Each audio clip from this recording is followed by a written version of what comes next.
And then you come around a corner and you're in the other person's lane and you have to swerve over quickly. It had stayed there for 13 miles of windy turning, and I wasn't. Welcome back to Random Edge Productions. I'm Tristan. We're going to take a journey to some driving instructions. This one's how to drive in the South, and it's it's a Southern thing. It's a channel I subscribe to because I'm really curious about this new mysterious land that I've moved down to. The South is different. It's a good different, but it's different. So we're going to look at this. I've watched this, and I just wanted to share it with you because I really enjoyed some of the insights here. So we're going to look at it. How to drive in the South. There are a lot of rules of the road to remember while driving, but in the South, there are just a few more than in other parts of the country. This is true. Luckily, you have us to clear up a few things so you'll know what to do next time you're behind the wheel in Southern lands. This is how to drive in the South. Rule number 1, give them the courtesy wave. Southern hospitality doesn't just disappear when we're behind the wheel. Even when we're driving, we like to mind our manners by handing out courtesy waves whenever they're called for. And they're called for a lot. Of course, everyone has a different way of doing the courtesy wave. There's the 2-finger wave, which is the most common. Then there's the 1-finger wave. No, not that 1-finger wave, the other 1-finger wave, for when you're in a hurry.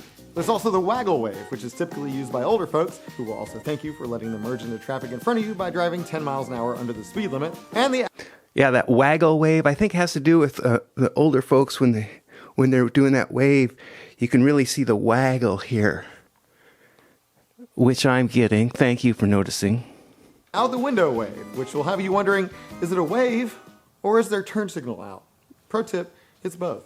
Lastly, there's the full hand wave, which is usually reserved for when someone gives you a courtesy wave, but you don't have time to acknowledge their courtesy wave with a courtesy wave of your own, so you panic and throw your whole hand in the air hoping that they catch a glimpse of any sort of movement before they pass, and yes, you will spend the next 20 minutes wondering if they saw it. I do Just that. remember that any of the courtesy waves listed above is your get-out-of-jail-free card for any inconsiderate or mildly dangerous behaviors that you or anyone else might make while driving in the South.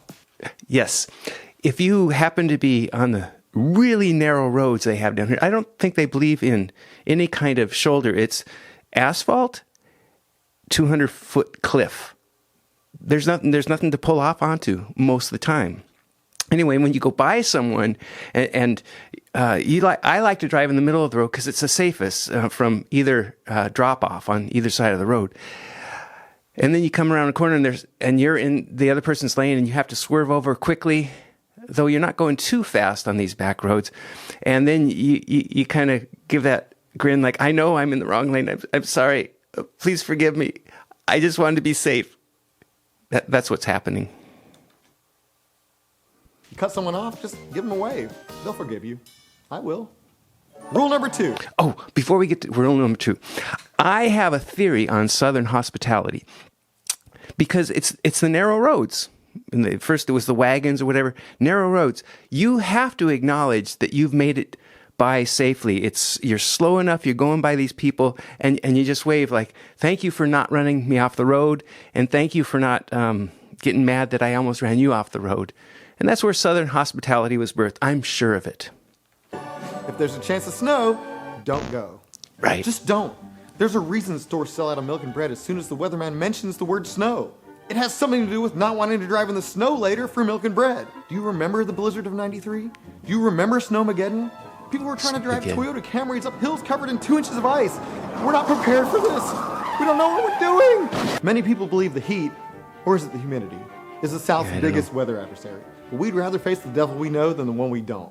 And we don't know shit about driving in that stuff. And all of this talk about precipitation brings us to our next rule. Or should I say subset. So I came from Washington State, and you have the North Cascade Mountains.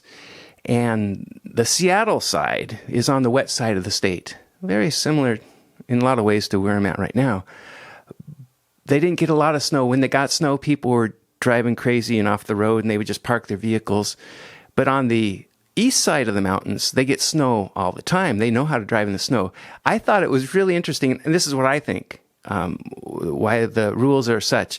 Oftentimes, they require chains when you're heading east, because you're coming from a place you don't know anything about snow. But when you're heading west, chains aren't required. I think it has a lot to do with how well you know how to drive in the snow. Set of rules for driving in the rain. Driving in the rain is not quite as scary to a southerner as snow, but it's close. So here are a few things not in the rule book that we like to do when we find ourselves behind the wheel in the middle of a downpour. Number 1, turn on your emergency flashers. This is the only way to signal to other drivers that you intend to slow down to a near crawl, and they should follow suit. Safety first. Number 2, pump your brakes before every visible puddle. The next one could be the slippery one. You just never know. If you're in such a ding-dang hurry, you could just go around me. Go around! Or you could just stop underneath the overpass till the rain calms down a little bit. No one knows what you're doing because the emergency flashers are on, but they'll figure it out. Just give them a courtesy wave. Sorry, I'm too terrified of the rain to drive. Rule number 4, four-way stops. Someone has to go first. Approaching a four-way stop in the South might seem easy enough, but it could get tricky when other cars politely wait for someone else to go first. You might get the go-ahead motion from another car that got there first that has the right of way, but don't fall for it. Someone's gonna go first, but it's not you. Not this time. You're the most polite and courteous driver at this four-way stop, and no one is gonna take that title away from you. Don't let them. You're not in a hurry. Let's show them what manners in the South really looks like. Oh, they went? Yeah. Well, I guess it's your turn to go now. Yeah. And there you have it. Remember these rules and you'll be driving like a southerner in no time.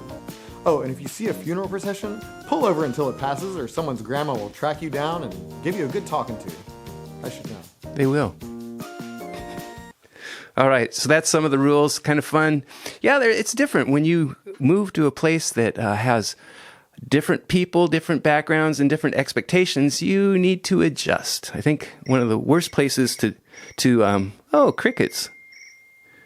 I have a phone cricket thing. I should have silenced my phone. Never mind. Ignore the crickets. I'm going to ignore it. In fact, I'm going to shut it off right now. Here we go.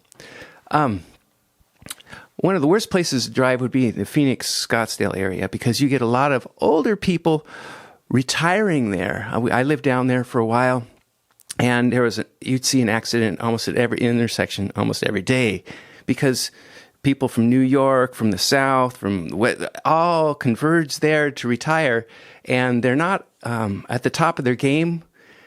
That's my thought anyway. And so, yeah, it was pretty scary down there.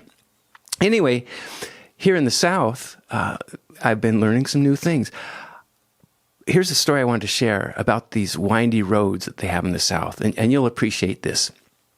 I had a job in town, and it's about 13-mile drive, curvy roads, all over the place, up and down. Well, I got to work one day and I looked on the back bumper and there was my coffee mug.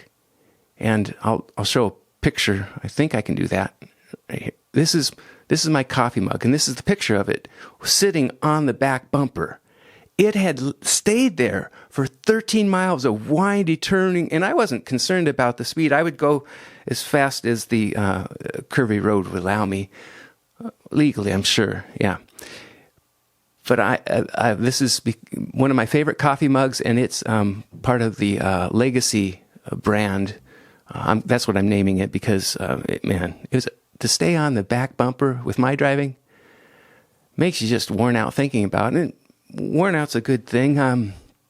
Well, the cure would be a nap, and that's what I think I'm going to do right now.